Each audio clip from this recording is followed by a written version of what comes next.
ಎಲ್ಲ ಆತ್ಮಜ್ಯೋತಿಗಳಿಗೆ ನನ್ನ ಸಾಷ್ಟಾಂಗ ಪ್ರಣಾಮಗಳು. My humble pranams to all Atmajyotis. Today we are going to continue with the Kenopanishad. ಈ ದಿನ ಕೇನೋಪನಿಷತ್ತನ್ನು ಮುಂದುವರಿಸ್ಕೊಂಡು ಹೋಗೋಣ.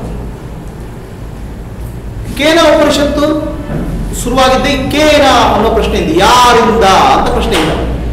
ನಮ್ಮ ದೇಹ ನಡೆಯುವುದು ಯಾರಿಂದ, ನಮ್ಮ ಮನಸ್ಸು ನಡೆಯುವುದು ಯಾರಿಂದ, ನಮ್ಮ ಕಣ್ಣುಗಳು ನಡೆಯುವುದು ಯಾರಿಂದ ಅನ್ನೋ ಪ್ರಶ್ನೆ.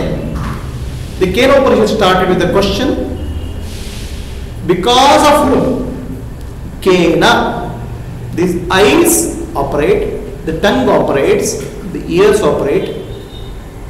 That is the question the Kenopanishad started.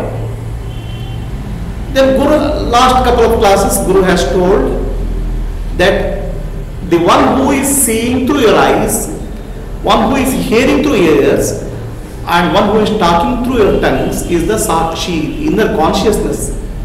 ನಮ್ಮ ಕಣ್ಣಿನ ಮೂಲಕ ನೋಡುವ, ಕಿವಿಯ ಮೂಲಕ ಕೇಳುವ, ಬಾಯಿಯ ಮೂಲಕ ಮಾತಾಡುವ ಶಕ್ತಿ ಇದೆಯಲ್ಲ, ಅದಕ್ಕೆ ಬ್ರಹ್ಮ, ಆತ್ಮ ಅಂತ ಹೇಳುದು. ಅದನ್ನು ತಿಳಿದುಕೊಂಡ್ರೆ ಉದ್ಧಾರ ಆಗ್ತದೆ. If you understand that, if you realise that, will become liberated.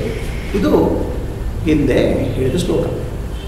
ಕಡೆಗೆ ಏನ್ ಹೇಳ್ತಾರೆ ಗುರು, ಇದನ್ನು ಹೇಳೋದು ಬಹಳ ಕಷ್ಟಪ್ಪ ಅಂತ ಹೇಳ್ತಾರೆ. ಟು ಟೆಲ್ ಅಬೌಟ್ ದಿಸ್, ಈ ಬ್ರಹ್ಮ ವಿದ್ಯೆಯನ್ನ ಬೇರೆಯವ್ರಿಗೆ ಹೇಳ್ಕೊಳ್ಬೇಕಪ್ಪ, ಬಹಳ ಕಷ್ಟ ಅಂತ ಹೇಳ್ತಾರೆ. To teach the knowledge of Brahman to somebody is difficult, because Brahman is not an object of thought. ಭಗವಂತ ಅನ್ನೋದು ನಾವು ಹೇಳೋ ವಸ್ತು ಅಲ್ಲ, ವಿಷಯ ಅಲ್ಲ. ಹಾಗಾಗಿ ಬೇರೆಯವ್ರಿಗೆ ಹೇಳೋದು ಕಷ್ಟ ಅಂತ ಹೇಳಿಲ್ಲ. ಹಿಂದಿನ ಅಧ್ಯಾಯ ಮುಗಿತು. It is difficult to explain about Brahman. Is it impossible? ಅಸಾಧ್ಯವೋ? ಇಲ್ಲ, ಸಾಧ್ಯ ಇದೆ. ಅದಕ್ಕೆ ಗುರು ಒಂದು ಅಸಾಧ್ಯವಾದನ್ನು ಸಾಧ್ಯ ಮಾಡುವವರೇ ಗುರು, ಸದ್ಗುರು. ಗುರು ಅವರು ಗೋವಿಂದ ಖಡೆ ಸಾಮನೆ ಕಿಸ್ಕೋ ಜುಕಾಯೇ ಶೇ. ಗುರು ಮತ್ತು ಗೋವಿಂದ ನನ್ನ ಎದುರುಗಡೆ ನಿಂತರೆ ಯಾರಿಗೆ ನಮಸ್ಕಾರ ಮಾಡಲಿಪ್ಪ ಅಂತ ಪ್ರಶ್ನೆ. ಇದು ಕಬೀರ್ ದಾಸರು ಹೇಳಿದ ದೋಹ.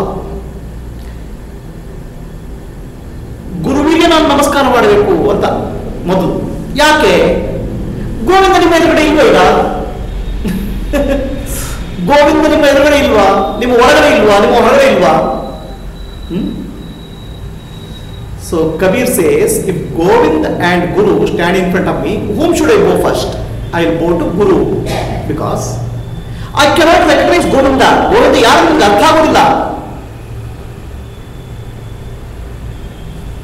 ಗೋವಿಂದ ಎಲ್ಲಿಂದೋ ಬರ್ತಾ ಇಲ್ಲ. Govinda is not coming from somewhere. Govinda is in front of you. Govinda is in you. Govinda is in everybody. ಎಲ್ಲರೂ ಇರೋನು ಗೋವಿಂದ, ಎಲ್ಲಾ ಕಡೆ ಇರೋನು ಗೋವಿಂದ. ಅದನ್ನು ಕಾಣ್ತಾ ಇಲ್ಲದಪ್ಪ. Not able to see that. ಯಾಕಂದ್ರೆ ನೀವು ಈ ಕಣ್ಣಿನ ಮೂಲಕ ಕಾಣಲಿಕ್ಕೆ ಪ್ರಯತ್ನ ಮಾಡ್ತಿದ್ದ. You are trying to see with this eyes, ಈ ಕಣ್ಣುಗಳ ಮೂಲಕ. ಈ ಕಿವಿಗಳ ಮೂಲಕ ಭಗವಂತ ಬಗ್ಗೆ ತಿಳ್ಕೊಳ್ಳಿಕ್ಕೆ ಪ್ರಯತ್ನ ಮಾಡ್ತಿದ್ರ. You are trying to understand the lord through this years. In the presence of a realised master, ಒಬ್ಬ ಸದ್ಗುರುವಿನ ಸನ್ನಿಧಾನದಲ್ಲಿ, ಸದ್ಗುರುವಿನ ಮಾತಿನಿಂದ ಕಣ್ಣಿಗೆ ಕಾಣದ್ದು ಕಾಣಲಿಕ್ಕೆ ಶುರುವಾಗ್ತದೆ. ಅರ್ಥ ಆಗದ ವಿಷಯ ಅರ್ಥ ಆಗಿ ಶುರುವಾಗ್ತದೆ. ಆತ್ಮಜ್ಞಾನ ಮೂಡಿ ಬರ್ತದೆ. In the presence of a realised spiritual master, the unseen become seen. ಕಣ್ಣಿಗೆ ಕಾಣದ್ದು ಕಾಣ್ತದೆ. What mind intellect cannot grasp, ಬುದ್ಧಿಗೆ ಏನು ತಿಳಿಯಲ್ಲ, ಅದು ಅರ್ಥ ಆಗಿ ಶುರುವಾಗ್ತದೆ.